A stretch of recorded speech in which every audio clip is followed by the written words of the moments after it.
This absolutely rips. Directed by Lee Isaac Chung, Twisters was released nationwide on July 19, 2024, and is a standalone sequel to Twister. But besides its title and a brief cameo of the Dorothy Sensor Tech, this PG-13 rated story shares zero connection to the '96 film. It serves the long-dormant disaster genre, and is certainly a gamble by Universal, Warner Brothers, and Amblin, as it's carrying a production budget reportedly as high as $200 million. Personally though, I like its chances to make that money back because it could be a surprise blockbuster hit. The 122-minute story follows Daisy Edgar-Jones as a New York City meteorologist who is persuaded to return to her home of Oklahoma 5 years after surviving a devastating encounter with a tornado. Back in the Sooner State, she'll have to work with new technologies and a new team, including Glenn Powell as a hotshot influencer who calls himself a tornado wrangler. Confidently sharing his philosophy on life, he remarks, "You don't face your fears, you ride them." Right off the bat, let me just say, Glenn's the real deal. Whatever nebulous type of riz makes someone a movie star, this guy's got it.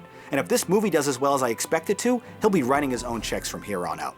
And Daisy's no slouch either, commanding the screen with a vulnerability and energy that is so crucial to the film's success. The pair boast stellar chemistry too, from a flirtatious rivalry that begets mutual respect and admiration. You thought you could destroy a tornado. We never had a chance. You want one? A small moment when Powell quietly asks an embedded journalist for a copy of a picture he's snapping of Edgar-Jones is such a perfect bit of screenwriting. Anthony Ramos, meanwhile, provides a more nuanced performance as something of a third wheel, balancing his friendship with Daisy with his well-funded quest for storm data. His motivations aren't completely clear at first, making his character more interesting than anything glimpsed in the original film. And I especially like that almost none of this story's conflict is derived from the rivalry between the different storm teams, but instead from their complex interpersonal relationships and emotional baggage.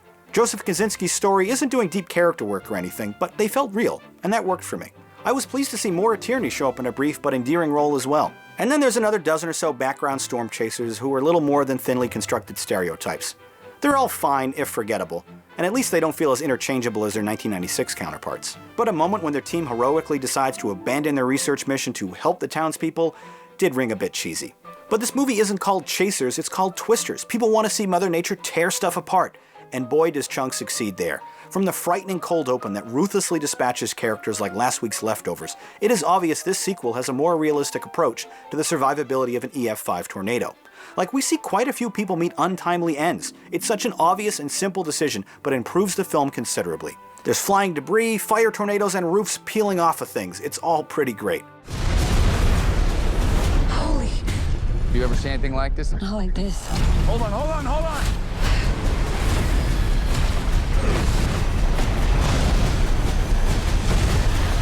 But despite this constant meteorological chaos, the action remains easy to follow thanks to clean photography and careful edits. Plus, the sound and VFX used to accomplish these monster storms is so overwhelming, realistic, and visceral, it's impossible to feel comfortable. This added tension makes for a very harrowing experience. Thankfully though, it isn't all doom and gloom, as the movie's quieter moments are imbued with just enough humor and levity that you're able to relax and breathe for a few moments. It's good pacing. Easily superior to its predecessor, Twisters puts its likable characters in terrifying situations to deliver an incredible thrill ride. I thought it was awesome.